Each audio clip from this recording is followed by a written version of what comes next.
ಭೂಸ್ವಾಧೀನಕ್ಕೆ ಪರಿಹಾರ ನೀಡುವಲ್ಲಿ ವಿಳಂಬ. ಸಕಲೇಶಪುರದ ಉಪ ವಿಭಾಗಾಧಿಕಾರಿ ಕಚೇರಿಯನ್ನು ಜಪ್ತಿ ಮಾಡಲಾಗಿದೆ.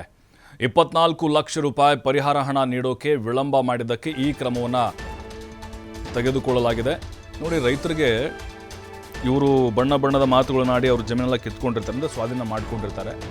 ಏನೋ ಒಂದು ಸರ್ಕಾರದ ಕೆಲಸ ಆಗಬೇಕು ಅಂತ ಈಗ ಅವರು ಹಣ ಬಿಡುಗಡೆ ಮಾಡಿರುವುದಿಲ್ಲ. ಸಕಲೇಶಪುರದ ಉಪ ವಿಭಾಗಾಧಿಕಾರಿ ಕಚೇರಿಯನ್ನು ಜಪ್ತಿ ಮಾಡಿದ್ದಾರೆ. 24 ಲಕ್ಷ ಪರಿಹಾರವನ್ನು ಕೊಡಬೇಕಾಗಿತ್ತು, ಆದರೆ ಕೊಟ್ಟಿಲ್ಲ.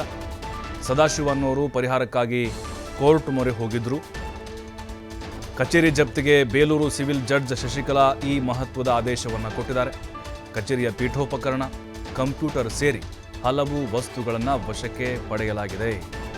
ನೋಡಿ, ಯಾರ್ಯಾರೆಲ್ಲ ರೈತರಿಗೆ ಜಮೀನನ್ನು ಸ್ವಾಧೀನ ಮಾಡಿಕೊಂಡು ಅವ್ರ ಹಣವನ್ನು ಕೊಡಲಿಕ್ಕೆ ವಿಳಂಬ ಮಾಡ್ತಿದ್ದಾರೋ ಅಂತವ್ರು ಎಲ್ರಿಗೂ ಕೂಡ ಇದೇ ರೀತಿ ಶಿಕ್ಷೆ ಆಗಬೇಕು.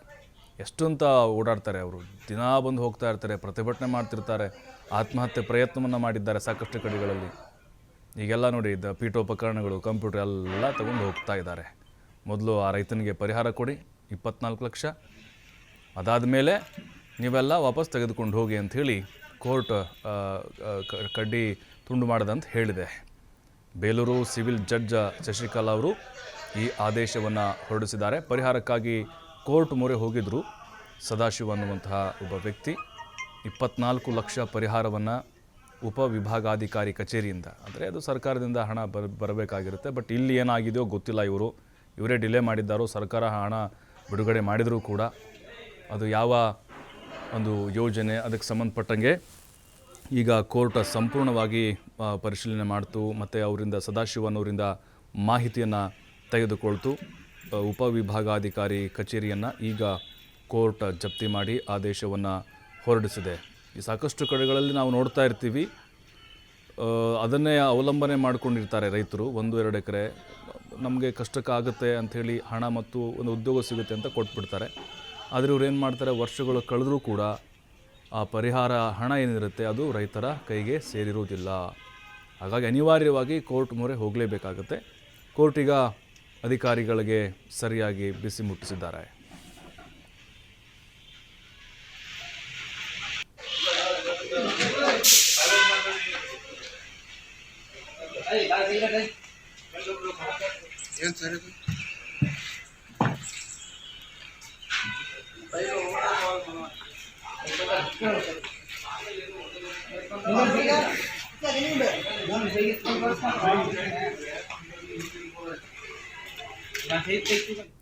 ಮತ್ತಷ್ಟು ಮಾಹಿತಿ ಪ್ರಕಾಶ್ ನೀಡ್ತಾರೆ. ಪ್ರಕಾಶ್, ನಾವು ನೋಡ್ತಾ ಇರ್ತೀವಿ, ರೈತರ ಜಮೀನುಗಳನ್ನು ಇವರು ಸ್ವಾಧೀನ ಮಾಡ್ಕೊಂಡಿರ್ತಾರೆ, ಪರಿಹಾರ ವಿಳಂಬ ಮಾಡಿರ್ತಾರೆ. ಬಟ್ ಈಗ ನಿಜಕ್ಕೂ ಎಲ್ಲ ಕಡೆಗಳಲ್ಲೂ ಇದೇ ರೀತಿ ಆದೇಶಗಳು ಬಂದರೆ ರೈತರಿಗೆ ಒಂದು ರೀತಿ ಅನುಕೂಲ ಆಗುತ್ತೆ.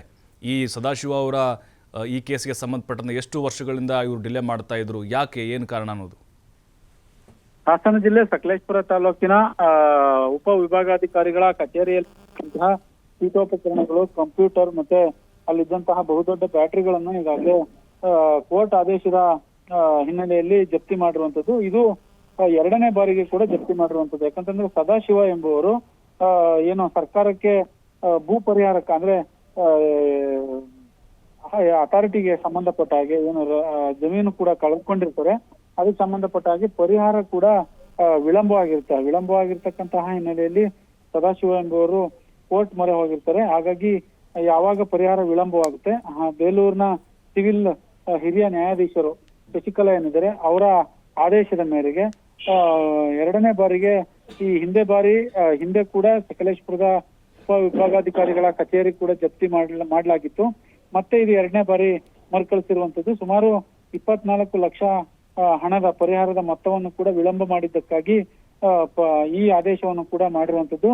ಅಲ್ಲಿನ ರೈತರು, ಅಂದ್ರೆ ಸದಾಶಿವ ಎಂಬುವರು ಮಾತ್ರ ಕೋರ್ಟ್ ಮೊರೆ ಹೋಗಿದ್ರು. ಇನ್ನು ಸಾಕಷ್ಟು ರೈತರಿಗೆ ಹಣ ಬರಬೇಕು ಅನ್ನುವ ಆರೋಪಗಳು ಕೂಡ ಕೇಳಿ ಬರ್ತಾ ಇರುವಂತದ್ದು. ಆ ದೃಶ್ಯಾವಳಿಗಳಲ್ಲಿ ಸಂಬಂಧಪಟ್ಟ ಹಾಗೆ ಸಾಕಷ್ಟು ನೋಡ್ತಾ ಇದ್ರಿ, ಪೀಠೋಪಕರಣ ಮತ್ತೆ ಅಲ್ಲಿದ್ದಂತಹ ಕಂಪ್ಯೂಟರ್, ಬ್ಯಾಟರಿಗಳಾಗಿರ್ಬೋದು ಎಲ್ಲವನ್ನು ಕೂಡ ತೆಗೆದುಕೊಂಡು ಹೋಗ್ತಾ ಇರುವಂತದ್ದು. ಜೊತೆಗೆ ಜಪ್ತಿ ಆದೇಶದ ಅಧಿಕಾರಿಗಳೇನಿರ್ತಾರೆ ಕೃಷ್ಣರವರ ಸಮ್ಮುಖದಲ್ಲಿ ಕೂಡ ಈ ಜಪ್ತಿ ಕಾರ್ಯ ನಡೆದಿರುವಂತದ್ದು. ಪ್ರಭು, ಥ್ಯಾಂಕ್ ಯು ಪ್ರಕಾಶ್, ತಮ್ಮೆಲ್ಲ ಮಾಹಿತಿಗಾಗಿ. ಇಲ್ಲಿ ಬಿಡ ಹಾಕು ವೀಲ್ಚೇರ್ ಎಷ್ಟು ಪಕ್ಕದ ಬಿಡ ಟೋಟಲ್ ಒಟ್ಟು ವೀಲ್ಚೇರ್ ಎಷ್ಟು ಅಷ್ಟೇ ಅದೇ ಬರೆಯಕ್ಕೆ ಹೋಗ್ಬೇಡಪ್ಪ ಎಷ್ಟು ವೀಲ್ಚೇರು